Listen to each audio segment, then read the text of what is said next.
Thanks for joining me. This is today's guided practice session. We're going to talk about the most important scale for the bass today. Yeah, so if you joined me last week, thank you. And I've been talking to a bunch of friends that we met through the Facebook group. So the Building Blocks of Jazz, the Building Blocks of Bass, Facebook group. So if you're interested in what we're doing here, come join us and just let me know what you think, and you can make requests and whatever. So yeah, so I want to say hey first to my dad. How you doing down there, Dad? He's down in Texas. He's telling me to wash my hands. They're clean, super clean. So that's good to see him there.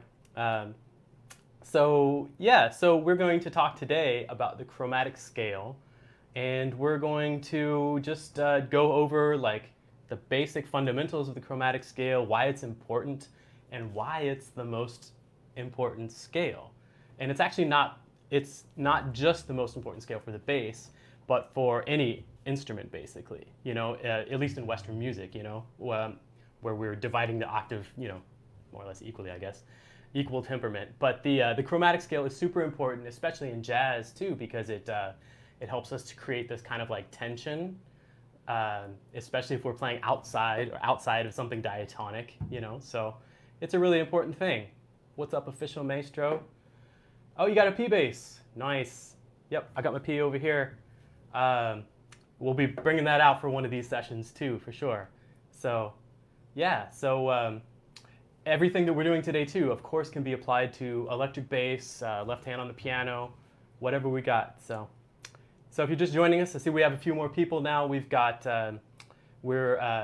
today is the most important scale for the bass, the chromatic scale. And we're here, this is the Building Blocks of Bass. My name is Bob DeBoo, and we're gonna do some practicing today. Cool? Excellent. So I'm gonna turn off the comments just for a bit and get going so we can get our practicing in. So here's what I want to get into today, more or less.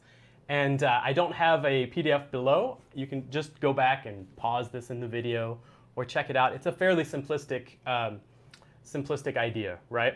It's the chromatic scale, and we're going to stay within a certain range, just like what we were doing with our triads in the last two sessions.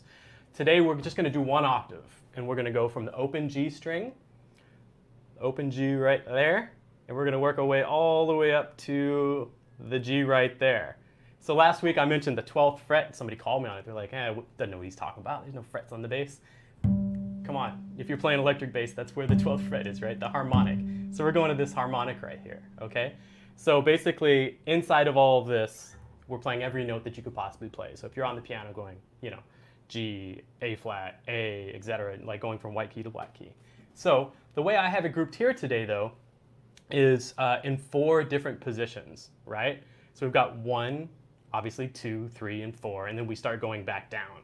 So we're going to go all the way up to G, then work our way back down, right?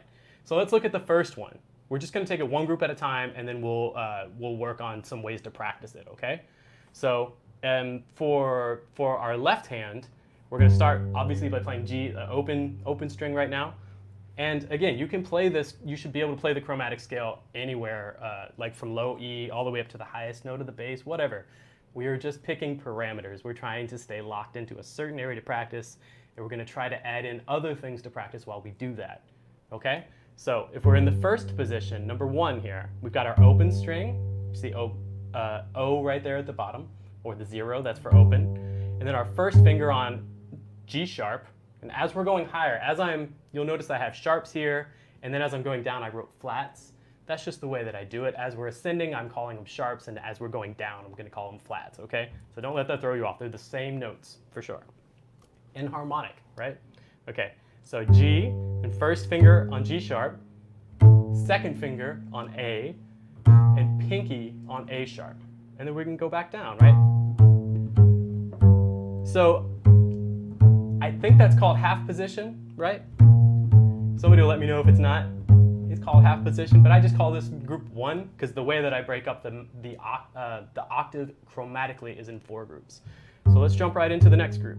That's group 1. Now the next group, number 2 here, starts on B natural. So we're going to shift, like where our pinky is right here, this is important too. So like going from the second finger to the pinky, I want that to be roughly the same distance. So geographically, it's going to look like it's in tune, hopefully. Right? Cool. So everything should be broken up here, and we have to have an extra finger here, obviously, right? That's going to mean that if we play from between the second finger and the pinky, we have more room, so we might tend to play more sharp between second and fourth. So make sure you're keeping everything pretty much equidistant, spaced the same, right? Because sometimes I see cats playing like this, you know? And obviously that's going to be a little bit flatter, and this is going to be a little bit sharper. So anyways, so we've got our 1 position and our 2 position. Right? So let's keep going up. Check out number 3. That starts on D. So we're basically just going to keep our claw and move up. If you're on electric bass, of course, you can do 1 finger per fret. You can play the same way too on electric bass. It's just about how it sounds. But so you could do 1 finger per fret though, as in like this would be 1, 2, 3, 4, 1, 2, 3, 4, 1, 2, 3, 4, and you would actually have 3 groups, right? Because the 12 notes are anyways. So group number 3, we have D, D sharp, and E. And a good tip while you're doing this too to check your intonation, which is really important, is check this D against your open D string. It can help you with like finding your balance where it's at. So the E, good. Now let's go up to the 4th group. So this is F, F sharp, and G. And you'll notice here that I'm playing with my 3rd finger, not my pinky. That's just generally like what's accepted on the upright bass. Some people say from F sharp or from F up higher to stop using your pinky. It's really whatever makes sense and sounds good, as long as you can play it in tune. Okay? Okay, so basically we're doing that. We're doing group 1, group 2, group 3, group 4, and then we're going to come back down.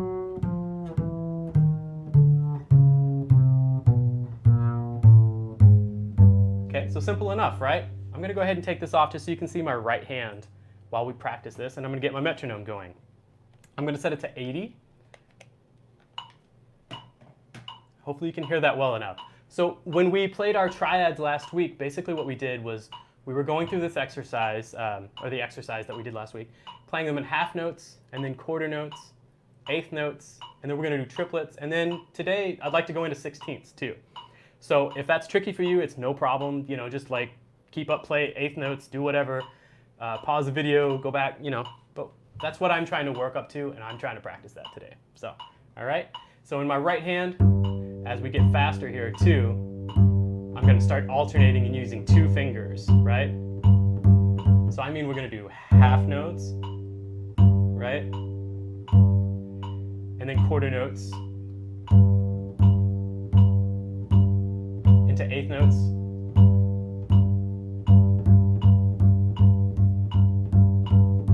Into triplets.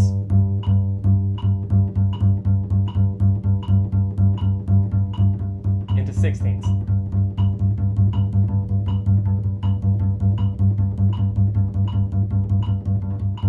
Okay, cool. And then we'll stop there. You could go back down, of course, but let's do that whole chromatic exercise. We're just going from G to G and then back down, okay?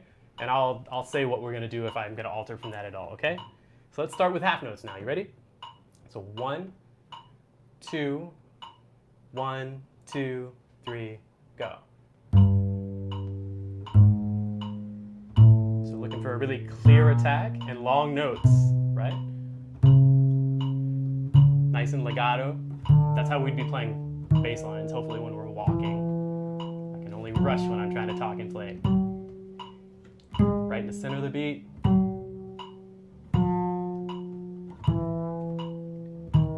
Good. Playing on the tips of my finger in my left hand, trying to curve my fingers. So we're gonna go to quarter notes when we get to this G. Ready? Go. Quarter, quarter. Good. So think about the spacing in your left hand.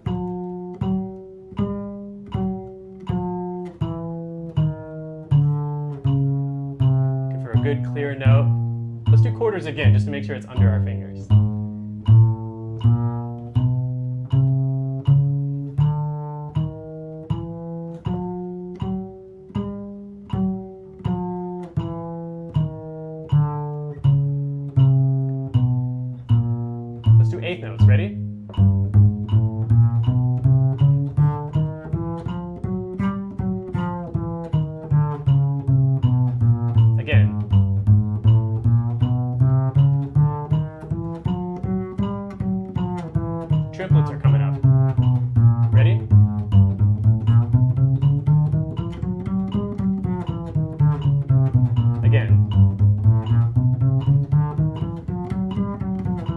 do sixteenths.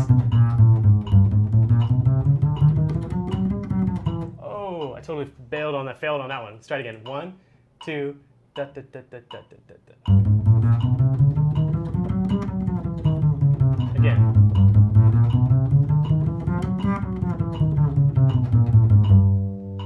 Cool. So if we do the whole thing, we do half notes, quarter notes, eighth notes, triplets into sixteenths, and then back down. I find that's a really good, especially a good warm-up for the left hand, just to get it moving, thinking outside of scales. And now the chromatic scale it's the mother of all scales, basically, right? If we have all of these notes at our disposal, we can just take notes away and form any other scale that's going on, right? If we take away enough notes, we've got the G major triad, we've got the A flat major triad, we can do anything else that we've already worked on. Diminished scales, whole tone scales, it's all within this. So really understanding and having a good feel for the chromatic scale is really important. The thing you could do to build upon this is to, instead of playing the G chromatic scale, is to start playing A flat. Go up higher, right? A, etc., etc. You can keep going up the length of the bass. Also go lower, of course. So let's try this again. Let's try the whole thing. We're going to do half notes, then straight into quarter notes, and then eighth notes, eighth note triplets, sixteenths, and then let's go back down, okay? So we'll do sixteenths, triplets, eighth notes, quarter notes, half notes, okay? Let's see if we can't bump it up a hair too. Maybe 88. We've got 88 beats per minute right now. Okay, and you can of course pause this at any time if you're watching back, or practice it later. It's just how I'm wanting to do it today. So let's try it. 1, 2, 1, 2, half notes, go.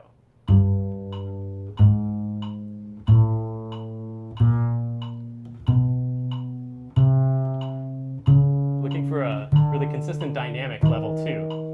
Trying to make sure nothing is popping out or being out of tune.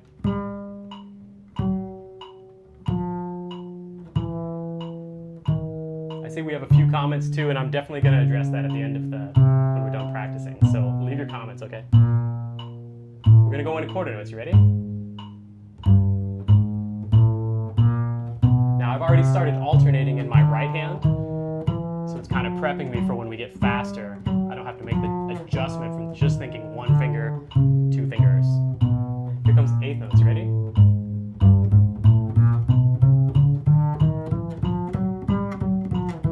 We're going to hit triplets.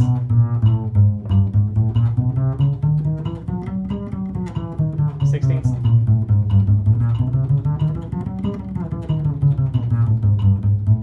Triplets. Eighth notes.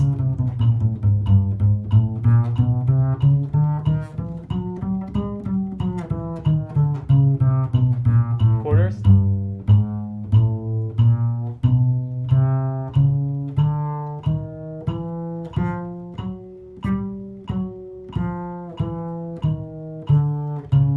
Just for good measure, we're going to hit half notes again.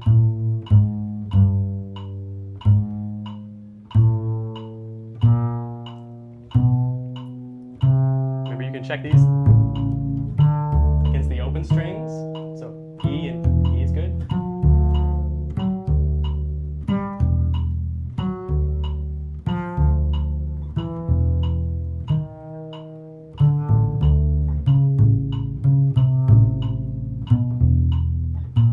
A. Cool. Excellent. So that's for me, that's a fun way to practice the chromatic scale. Another thing I like to do is to break up the groups. So again, we have these four groups, right? 1, 2, 3, and 4. And instead of just practicing them ascending, I like to play around with the order and the shapes within each of these groups. So if I think number 1, I may take away G. I'm just going to play the 3 notes A, G sharp, A, and A sharp. So typically I would play it like this, ascending. And I'm just playing up here higher to try to get away from the graphic, right? So of course you can flip that. Right? Do the same with number 2, number 3. Or, but thinking inside of each of those groups, just for the moment. Now, an interesting thing comes up when we're talking about the chromatic scale built this way. And it just reminded me of it when I played it. If you think of this as B flat diminished, something should arise, right? So here's B flat, D flat, E, G. Which kind of leads me to the next thing that I wanted to talk about today and work on. We had a request, and I forget exactly who it was from. I think maybe I've been chatting with my friend Rafael in Brazil, who hit me to a bunch of really cool Brazilian music this week. Thank you, Rafael. It's very cool. But I think he had mentioned something about practicing or talking about approach tones and how to use chromaticism inside of soloing. And I apologize if that's somebody else that I'm conflating. But I also wanted to say what's up to James out in Israel, and we have a few other friends that we've been talking with online too. Keep chiming in. That's very cool. And oh man, I have to say, happy birthday, Peter Martin. If you're listening, happy birthday. Very happy birthday to you. I haven't seen you in like ages in like real life, but happy birthday to you. So everybody give Peter a big shout out online somewhere and send him some love. And at the moment too, while I'm just talking and going off on my stuff again, I wanted to say that we're all really excited at Open Studio about Christian McBride's new course that's coming out August 28th. It's entitled Your Sound is Your Signature, which is, that's Christian. I mean, like, that sound is super important. And in this course that's coming up, he really goes into some deep stuff talking about his sound. So keep an eye out for that. Check it out when it comes out. Your Sound is Your Signature with Christian McBride. So, and there's also a lot of great courses over at Open Studio, other courses with Christian, and the master Ruben Rogers, incredible bassist, and very, very good educator when he's speaking, and it's just some really great courses on Open Studio. Anyways, so now I want to move on to kind of how we're going to use the chromaticism, thinking about chromaticism and soloing, and this is not just idiomatic to the bass, this is any instrument, and it's basically chromatic approach tones. Okay, so if we look here, this is a B flat major triad. Remember we hit our B flat triad last week, so there's B flat there. I have it written as an R, which is the root. Third, that's D, and then the fifth way over there, right? And I've got it written in a way that's maybe looks confusing, but it's meant to give a sense of forward momentum. Maybe I'll just play it and then talk about it. But we're starting a whole step below each of these, I like to call them goal notes. So the root, the third, the fifth, and then work our way back down. So let's just try to get to the root first. So I'm playing A flat, A, B flat. And in rhythm, I'm doing it this way. I'll just keep this as quarter notes for now. So 1, 2, 3, 3. So instead of thinking, if your phrase needs that makes sense, do it. But I'm just, for this exercise, have it written so it's a little bit more syncopated and we're anticipating beats 1. So syncopation is huge, so if we practice that in our, when we're practicing, that's gonna happen in our playing. So let's do the same thing. Let's do a half step or a chromatic approach to the root and a chromatic approach to the third. So 1, 2, 3. Try it again. 2, 4. The 1, 2, 3. Okay, cool. So we're utilizing the same fingering pattern. I'm doing 1, 2, 4, just like when we were doing our chromatic scale, right? Very important to have that under our fingers. Just be really comfortable with that, and that comes out when we're working on stuff like this. Let's try going up to the fifth now. 1, 2, 3. I'm coming back down. Third. Cool. 1, 2, 3.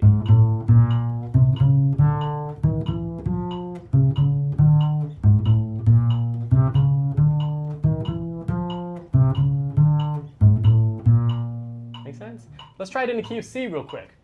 So I don't have it written out for you, but let's try it in the key of C. What are the root, third, triad in the key of C? C, E, and G. C, E, and G. It's about to misspell a C major triad. We're going to do it just on the G string because that's what we're shedding today. So let's try the same thing. You ready? So 1, 2, 3.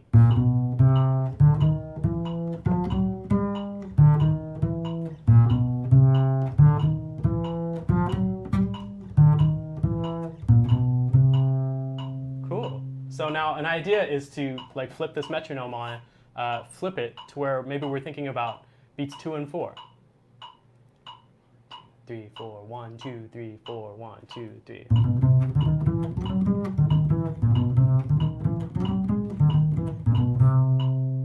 So that's kind of like a little bit fast to practice it, but I think if we've practiced our chromatic scale enough, that should be under our fingers pretty quickly. So we can translate that into not just playing at root, third, and fifth, but move that around a little bit and also augment it with like scale ideas or arpeggios. But let's flip it. Let's start on the fifth, the third, root, third, and fifth, and we're going to do it in C. So like this. 1, 2, 1, 2, 3.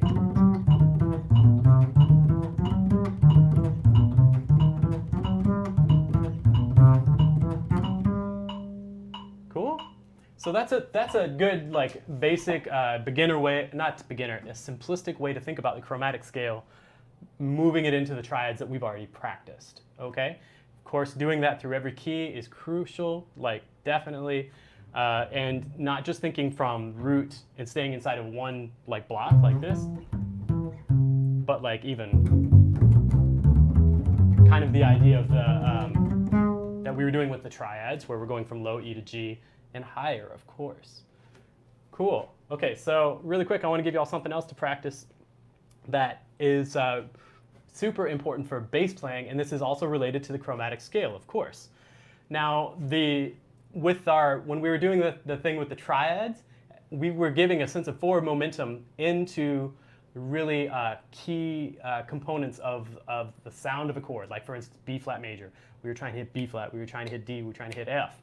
When we come into walking, we want to do a similar type of thing. So if you just follow along with me really quick, this is a C blues. Okay? So we've got a C blues here, and we're hitting the root on beat 1 of every measure. See, we've got C, F, C, C, F, F, etc., right down into the second line. But now, what I'm trying to practice, what I'm trying to work on, is move chromatically to each of those roots, so that everybody in the band, if you play that way, everybody in the band's going to know, well, of course you're playing a blues, but you can really telegraph what chord it is you're trying to get to instead of just playing the root on beat 1 kind of out of nowhere. So it's a really, I think, important thing to practice because it trains your ear to like move towards beat 1, towards the root, you know, towards that really strong beat that we have to have. So if we just take it out of time real quick, we're going to start on C, right? Now we're trying to get to F, but we have 3 beats to do it. So we're actually starting a minor third below. And this is all from below, like moving up chromatically.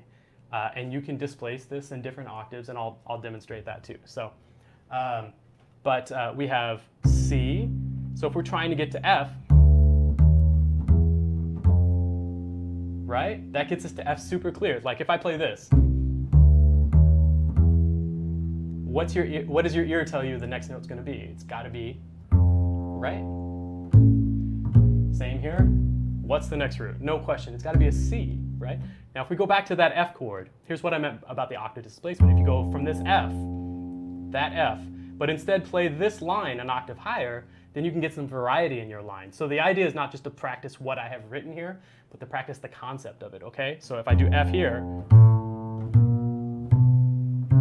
that gets me to this C. So I get some variety by using octave displacement, okay? And again, like I see your comments. I'm just going to practice this a bit, and then I'll check out what we're talking about and see if I can't answer anything. Always feel free to hit me up too on the Building Blocks of Bass Facebook group. You can find it on Facebook, of course. I don't know what I'm talking about. Anyways, so let's try playing this just the way that it's written, okay? Let's call this quarter notes now. Okay, so we're at, I think we're at 88. Yeah, we're at 88 beats per minute, okay? So join me. 1, 2, 1, 2, 3, 4.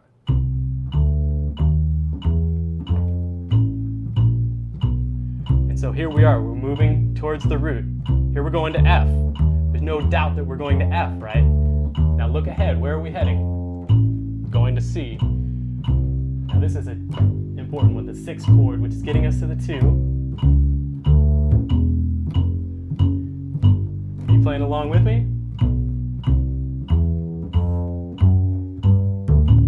Let's try it again. And getting this sound in your ear, big time important.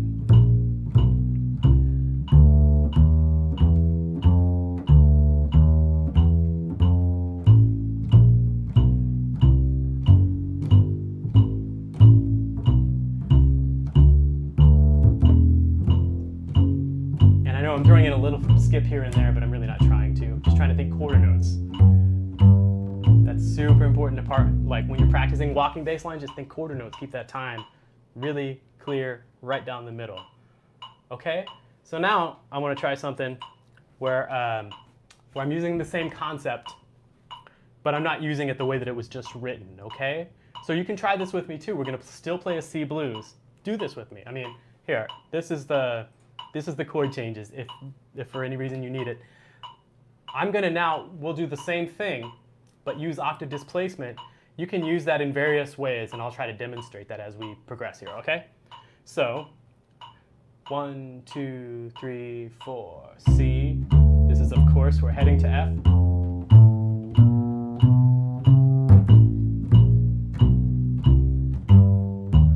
I already broke my rule. I'm not practicing well. We'll go up to this C.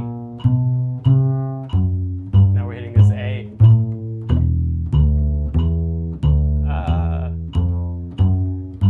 That's why we practice. I haven't done this in a while. So we're heading to C. Heading to F. No doubt, right? We're going to stay on F. Now we're heading to F again, but let's go higher.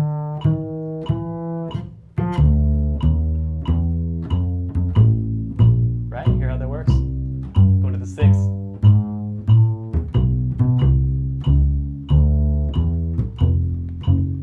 And you can shift around. You can play those in different octaves.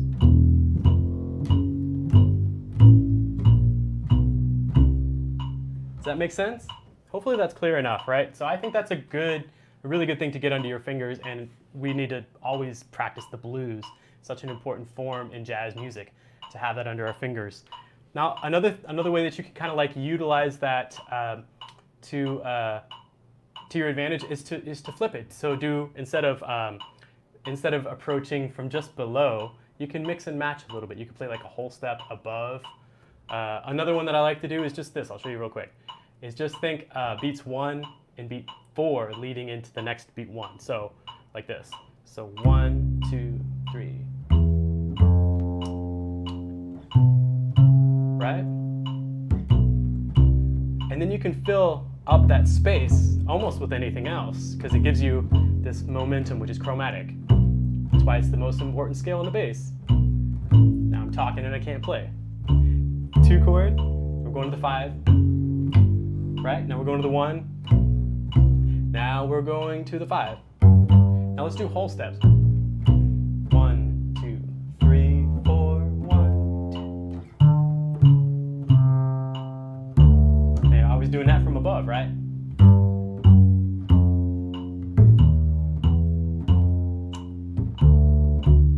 I go into the 6.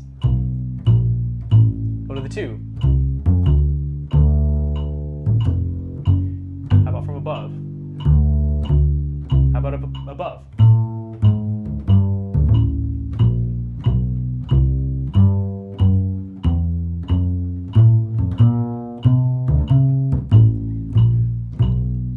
So it just gives that real clear forward motion, you know? Super important.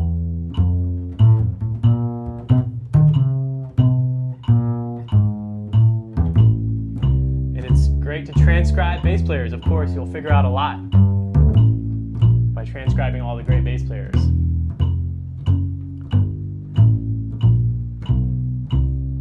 Cool? Excellent. So we went over some fun things today. We hit our G chromatic scale, which can be any chromatic scale, and it is any chromatic scale, right?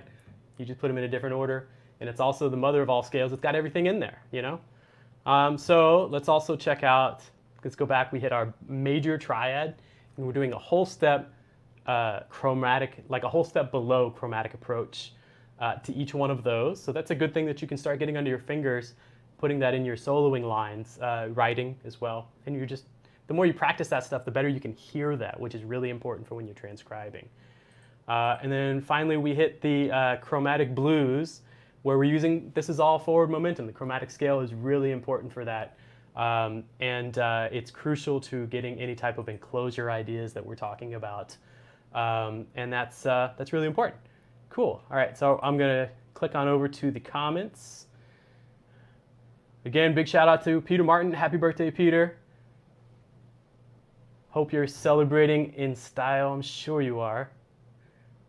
If everybody that's listening to, be sure to keep an eye out for Your Sound is Your Signature, new course by Christian McBride coming out at the end of the month. We're all very excited about that. Cool, so Nick was stopping by with his P bass, very cool.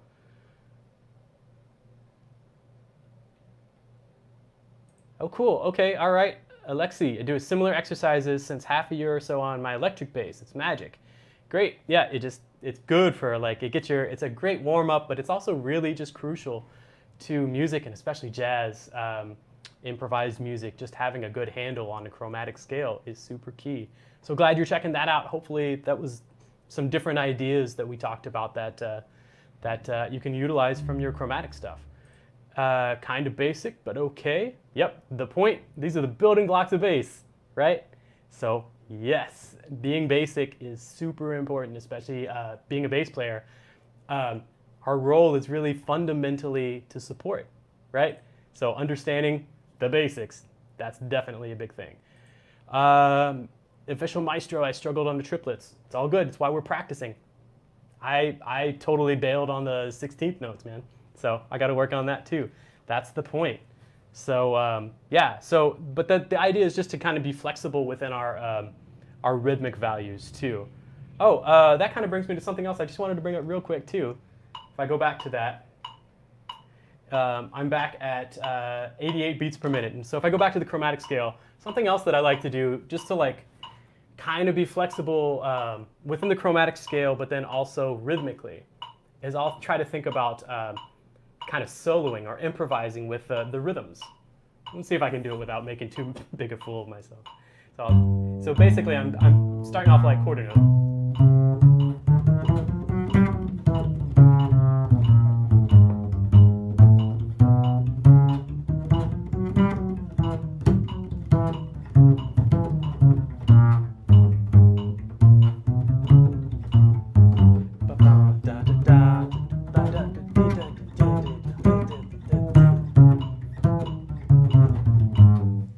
Like that, I don't know, like I find that kind of fun. It's constricting, right, because I'm only in one octave and I'm really trying to think about chromatic. I did a little bit of jumping around, but the idea being like I'm trying to think about my articulation, where I'm putting accents, and also being a little bit more flexible in my rhythm. So super key. That's just something else that came to mind from that comment. So thank you, official maestro. Cool, thanks Chris H checking this out. Glad you're enjoying them. Please let me know if there's anything else. Oh, we had a question from Chris. Is there a particular speed at which you move from 1 to 2 right-hand fingers? Hey, that's a great question. There, for me, is not a particular speed. I like to try to practice, and I think what we're talking about here, Chris, is alternating, right? Alternating in the right-hand fingers. That's what we're talking about. I see your question. So how fast does it have to get before you start doing that? And I think that's a personal thing, because you can play a lot of this. Like you can play a lot of this, and especially if you check out, man, you watch Ray Brown, you can see he can play like super fast just with one finger, and that also including like hammer-ons, pull-offs, different kind of like fancier bass techniques. But if we're doing, this is 88 again. I'm staying relaxed. This is all one finger, by the way.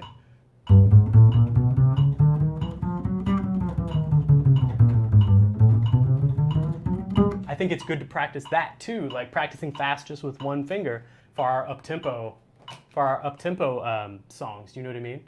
I mean, eventually it's going to get faster. I can't give you like a set metronome marking, but I think practicing both ways is super important, you know? So practice alternating fingers slow, and then flip that. Practice keeping your index finger, or however you're going to do it. Like if you're doing the hook, whatever, if you play primarily second finger, and again, I'm stealing this straight from Christian. There is no right way to do it. There's only the way that you're like feels comfortable. Do you know what I mean? What gets you the right sound and what feels right. So if that means just playing, if you're just playing second finger, first finger, kind of both of them together, and then alternating, it's really what it sounds like. So anyways, hey, this is my buddy, William Jaffe. Hey, how you doing? How would you suggest building up speed in regards to right hand technique? I'm having some trouble alternating fast enough. William, I'm still there. I've been there. I'll be there forever. You know, like how to build up this speed. I think just like with anything, you have to be able to do it slow. You have to do all of this, be able to do all of this slow. The most crucial thing is to make sure that it's sounding good when you get fast, which is really hard. But you can push yourself over the edge, kind of like to the breaking point. You know, like where you're playing so fast, you can't really get all of that in there. But I think, and also, you know, I did some guided practice sessions for Your Sound is Your Signature, the course that's coming up, where we talk about just the right hand and building up speed, William. So this is definitely a good thing to check out. Start alternating slow to where you're really trying to get a really solid, like consistent tone and dynamic level too. Try to make sure it's not like really popping out in the first finger or vice versa, you know? And then just slowly start increasing the metronome. So if you're doing this with your scales, if you're like doing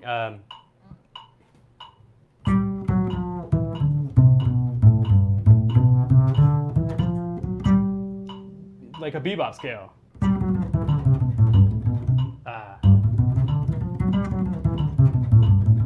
That's, you know, you have to lighten up. So when you start playing faster with two hands, make sure you're lightening up and not getting too heavy too. That's key advice. You know, as I played that, I realized that that's what I need to be saying. But good question, William. Hope your practicing is going well. Nick, how do you switch between octaves when doing a bass line so it doesn't sound unorthodox? Very good question. That's a great question. From the official maestro. I was reading another comment and got sidetracked with this one. How do you switch between octaves when doing a walking bass line so it doesn't sound unorthodox? I hear that. Let me see if I can't pull this back up really quick. So, you know, like sometimes it's not going to make a lot of, sometimes you do have to put some skips in, and you'll, or some bigger intervals is what I'm trying to say. If you transcribe a lot of bass lines, you'll start to hear how this really works. But sometimes doing like big drops, like for instance, if I was going,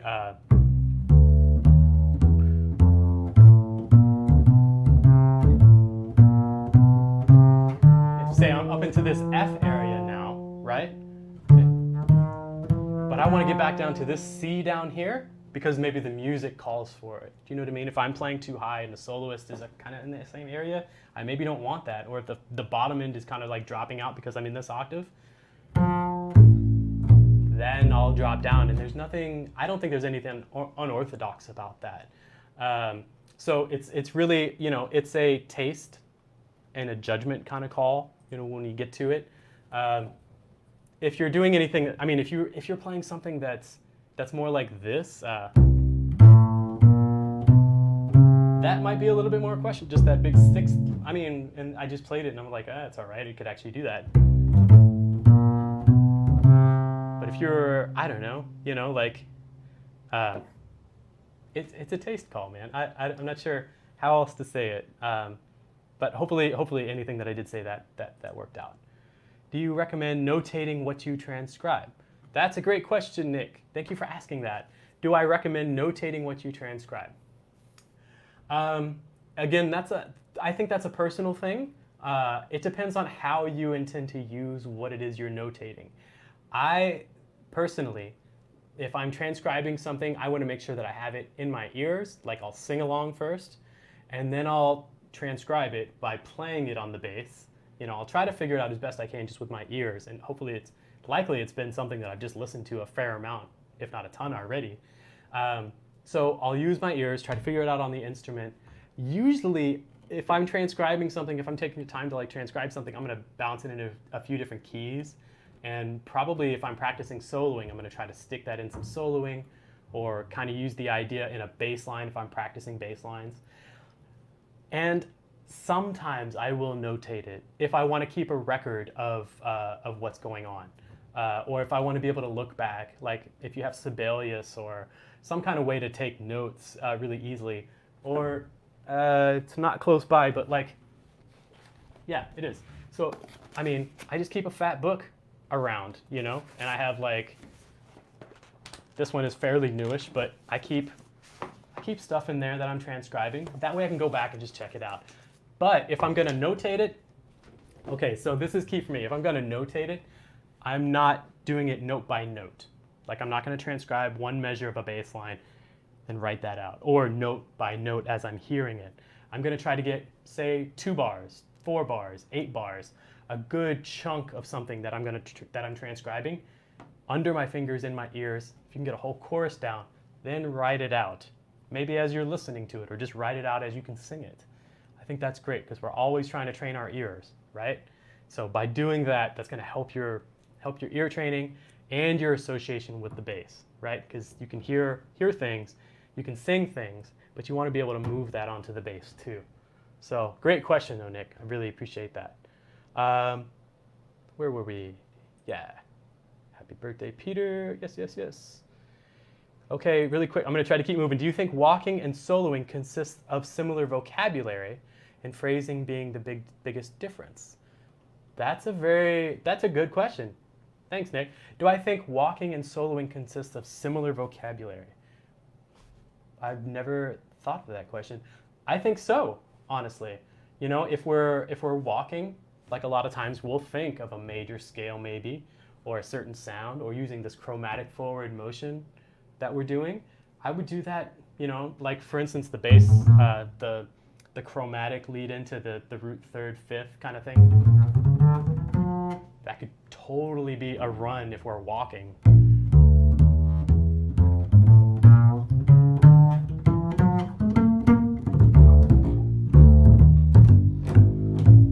Try to do a better example of that.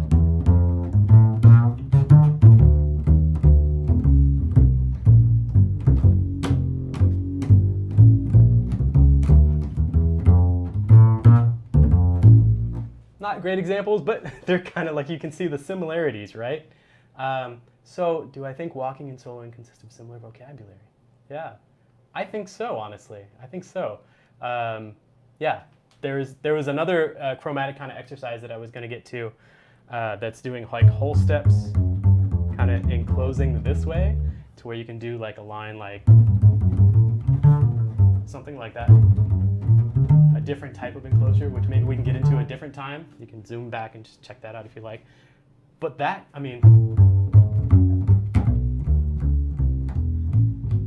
could be utilized for a bass line. It's really about how the music is moving. And as long as it's moving, yeah, I think the vocabulary is a big thing. Hey, don't be sorry at all. Ask as many questions as you want, Nick. Okay, cool. Thanks, Chris. Glad that helped out. So let me know any new ones.